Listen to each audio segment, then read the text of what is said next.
There once was a bullet who was heard to have dreamed he was more than a tool of an unseen machine. A shiny young bullet who named himself Bill, and though unaware, he was built to kill. Factory cast and lubricated, trained for precision, tested and rated. Shelved in a box until one day sold. But Billy was unlike the rest of his mold. Once loaded and waiting, there was little time to ponder his purpose, be it courage or crime. In truth, he was anxious to be on his way. The chamber was dark, and this was his day. Once in the air, his mission was clear, but the air there was thick with the smoke and the fear. Then Bill pierced the skin, which was surprisingly simple, a spongy, soft wall filled with pores near a pimple.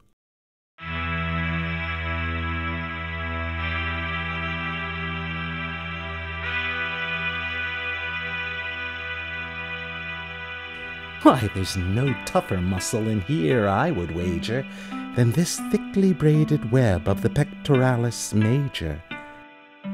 With all going smooth, Bill did get a little glib, and he nearly lost his way by the fourth true rib. At that point, the victim had desperately clung to his last breath before it escaped from the hole in his lung. The bronchial tubes blew completely apart, and next on his path was this poor fellow's heart. The left ventricle seized when Billy passed through, but at that point in Billy a new feeling grew. He paused as he looked at the carnage and crud, as the landscape around him filled up with blood. The inside of a person's not at all like they said, though it is full of guts, and the blood does run red.